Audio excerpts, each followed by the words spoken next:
अभी 4:30 हो रहे हैं। आने में लेट हो गया छत पे। कॉफ़ी के साथ पढ़ाई करेंगे। जितना भी पढ़ेंगे एकदम फोकस्ड होके पढ़ेंगे और अच्छे से पढ़ेंगे। या जो कि मेरा डे का शेड्यूल था। नाइट में 2:03 हो रहे हैं। 4 बजे उठूंगा क्योंकि इस चैप्टर में 2 चैप्टर का कॉम्बिनेशन है।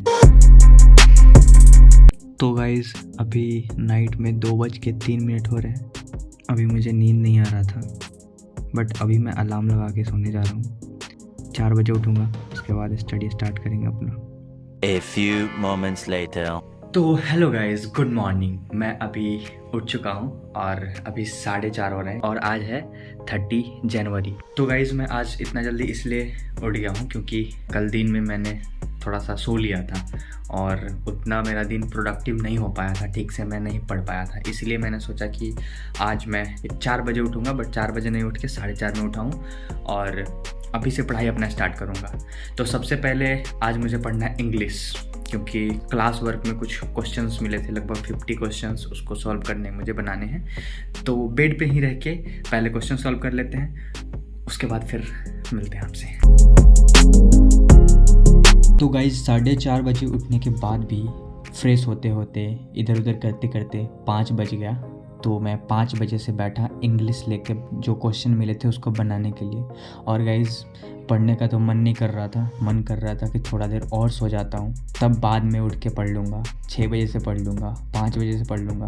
बट गाइज हमारा जो मन होता है ना, वो हमेशा कंफर्ट जोन में रहना पसंद करता है, और मन के साथ साथ हमारा बॉडी भी चाहता है कि हम कंफर्ट जोन में रहें, आराम करें, फ़ोन चलाएं, घूमें फिरें, मस्ती करें। बट गाइज़ अगर हम लोग ऐसा करेंगे तो लाइफ में कुछ नहीं कर पाएंगे। इसलिए हमें हमारे माइंड को अपने हिसाब से चलाना चाहिए, ना कि हमारे माइंड को उसके हिसाब से हमें चलाने देना चाहिए। तो गाइज़ हमेशा ट्राई करना चाहिए कि जो हमने टारगेट बनाया है या जो हमने सोचा है उसको कैसे भी पूरा करना है। भले ही पूरा हो या ना हो, बट एटलीस्ट ट्राई तो कर ही सकते हैं पूरा करने का।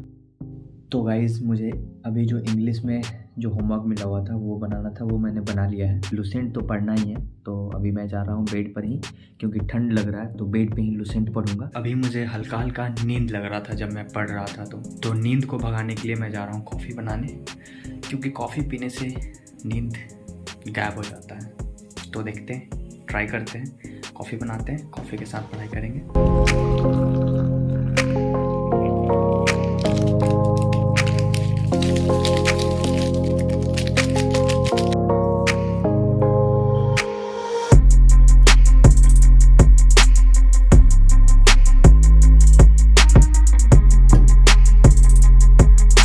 कॉफ़ी बनाते बनाते तो दूध फट गया था, बट कोई बात नहीं, मैं कॉफ़ी लेके और ज्योग्राफी का बुक लेके पढ़ाई करना स्टार्ट करता हूँ। बट फिर बाद में सोचता हूँ कि पहले बुक बंद करता हूँ और अपने नींद को अच्छे से भगाता हूँ कॉफ़ी पी के। फिर मैं कॉफ़ी अच्छे से पीता हूँ, नींद थोड़ी देर के लिए गायब हो जाती है और मैं ज्योग्राफी पढ़ना स्टार्ट कर देता हूँ।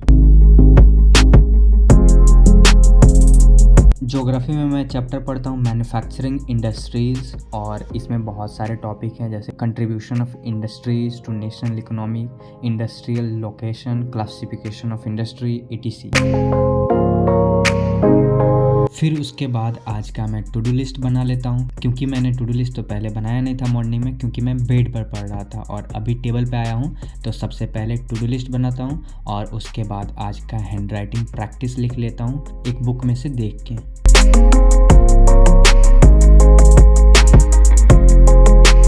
हैंड राइटिंग प्रैक्टिस करने के बाद मैं आज का करंट अफेयर्स लिखता हूँ। और हाँ गाइस, करंट अफेयर्स के लिए बहुत लोग पूछते हैं कि मैं कहाँ से करंट अफेयर्स लिखता हूँ, तो मैं तो ऑनलाइन ही लिखता हूँ यूट्यूब से। बट मैं अभी करंट अफेयर्स लिख रहा हूँ ना, वो जनरली जो क्वेश्चन आते हैं 10 से 12 क्वेश्चन डेली, उसे ही लिखता हूँ।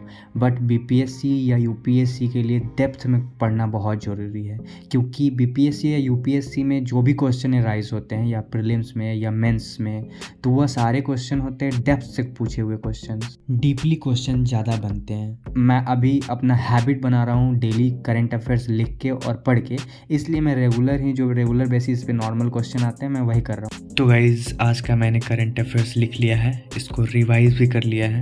12th फेल मूवी है, इसको तो आप सब मैक्सिमम लोग देख ही चुके होंगे। इसको 69th film fair festival awards मिला है। जो कि बहुत ही अच्छा है, डिज़र्विंग मूवी था। कुछ ये जो इम्पोर्टेंट्स करंट अफेयर्स आज का था वो मैंने लिख लिया है। अभी फ़िलहाल मैं न्यूज़पेपर पढ़ने जा रहा हूँ आज का।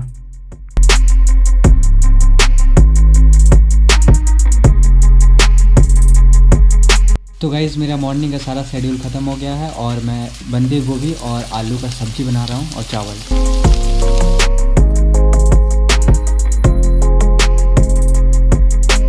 A few moments later. तो गाइज़ अभी मैं अपने क्लास से आ चुका हूँ और थोड़ा रेस्ट कर रहा हूँ। तो थोड़ी देर के बाद अपना आज का डे का शेड्यूल स्टार्ट करेंगे स्टडी का। उससे पहले मुझे कुछ खाने का मन करता है तो मैं नीचे जाता हूँ दुकान में और कुरकुरे और ये आलू भुजिया लेके आता हूँ, बट आधा से ज़्यादा तो रास्ते में ही ख़त्म हो जाते हैं।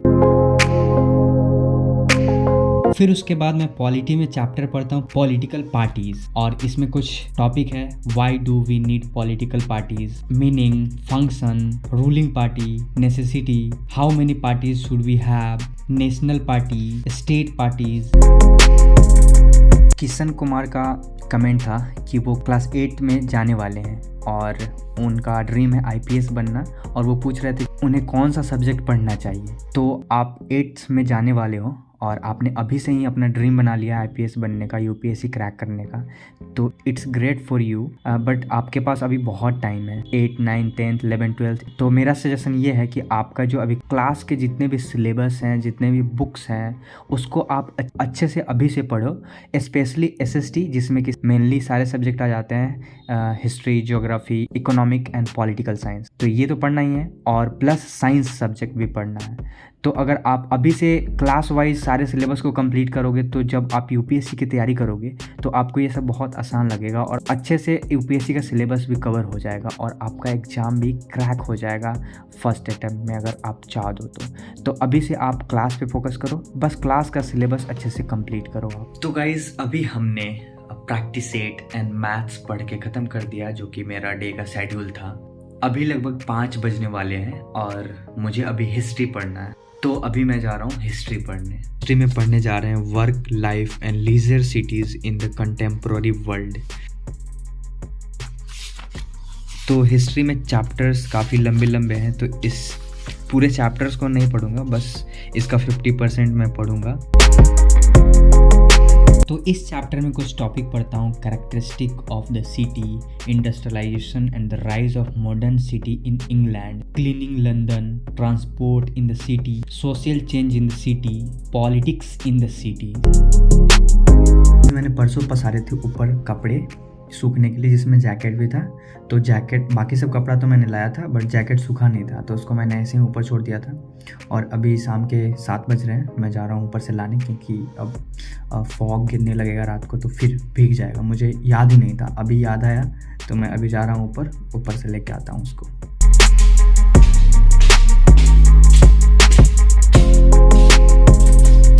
आने में लेट हो गया छत पे, तो फॉग तो गिर रहे हैं पहले से ही, एकदम ठंडा हो गया है जैकेट, लग रहा है कि अभी भी हल्का हल्का भीगा हुआ है, बट भीगा हुआ नहीं है, वो फॉग की वजह से वैसा है। तो अभी मैं ले जा रहा हूँ इसे नीचे। तो गाइज़ आज के टू डू लिस्ट का सेकेंड लास्ट टास्क मैं कंप्लीट करने जा रहा हूँ, जो कि है सब्जेक्ट साइंस, और इसमें आज मुझे फिजिक्स से स्टार्ट करना है, जो कि फिजिक्स में चैप्टर है लाइट, रिफ्रैक्शन, रिफ्लेक्शन। तो इस चैप्टर को पढ़ के कंप्लीट करते हैं जल्दी से, बट जल्दी नहीं होने वाला ये चैप्टर कंप्लीट, क्योंकि इस चैप्टर में 2 चैप्टर का कम्बिनेशन है, रिफ्लेक्शन और रिफ्रैक्शन, और बहुत सारे टॉपिक भी हैं इस चैप्टर में। तो देखते हैं कितना कंप्लीट हो पाता है। मैं उतना ही पढ़ूंगा जितना मेरे ब्रेन में फिट हो पाए। इतना बड़ा चैप्टर है, मान लेते हैं मैंने A to Z चैप्टर से स्टार्ट किया और स्टार्टिंग से लेके एंड तक रीडिंग कर दिया, और मेरे ब्रेन में कुछ गया ही नहीं, तो उससे कोई बेनिफिट भी नहीं है। तो जितना भी पढ़ेंगे एकदम फोकस्ड होकर पढ़ेंगे और अच्छे से पढ़ेंगे, इसलिए मैं इस चैप्टर को ख़त्म नहीं करूँगा। और हिस्ट्री में भी वैसा ही करता हूँ मैं, बहुत लंबा चैप्टर्स होता है तो मैं उसका 50% एक दिन पढ़ता हूँ, दूसरे दिन उसका जो ½ बचा हुआ रहता है उसको कंप्लीट करता हूँ। तो ऐसे ही चलते हैं, इस चैप्टर का 50% कवर करेंगे, अगर और पढ़ने का मन करेगा तो और पढ़ेंगे, नहीं तो उतना ही तक छोड़ देंगे, फिर अगले डे इसको कंप्लीट करेंगे। तो फिलहाल इस चैप्टर को स्टार्ट करते हैं। चैप्टर 10 है लाइट, रिफ्लेक्शन एंड रिफ्रैक्शन। इस चैप्टर में टॉपिक कुछ हैं जो मैंने पढ़ा आज। Reflection of light, spherical mirror जिसमें कि concave mirror, convex mirror, image formation by spherical mirror, magnification, convention for reflection of spherical mirror, refraction of light, refraction through a rectangular glass slab. तो कुछ इस तरह से इस चैप्टर को मैंने कंप्लीट किया और ये चैप्टर आई थिंक बहुत ही इम्पॉर्टेंट है। तो मेरे टू डू लिस्ट का सेकेंड लास्ट टास्क भी ख़त्म हो गया और अब बस लूसेंट बचा हुआ है। तो ये बन रहा है भुजिया, एकदम रेडी है। गैस कर दिया मैंने बंद, अब इसमें से निकालते हैं। ओह माय गॉड, गिर गया।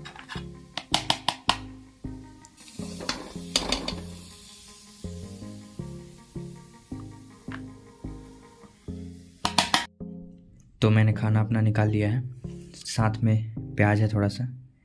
तो गाइज़ अभी मैंने नाइट का जो शेड्यूल था मेरा साइंस पढ़ना और लास्ट में एक लूसेंट बचा हुआ है। तो साइंस मैंने तो कंप्लीट कर लिया है और लूसेंट में पढ़ूंगा अभी थोड़ी देर बाद। बट ये ब्लॉग यहीं पे एंड होगा। I hope you all like this blog और आई होप कि आपको ये ब्लॉग पसंद आया हो। और अगर आप इस चैनल पे न्यू हो, अभी तक आपने इस चैनल को सब्सक्राइब नहीं किया है तो ज़रूर से सब्सक्राइब कर लें, क्योंकि आपको ऐसे ही स्टडी ब्लॉग हमेशा मिलते हैं। तो गाइज़ फिर मिलते हैं किसी नेक्स्ट ब्लॉग में, तब तक के लिए बाय, टेक केयर।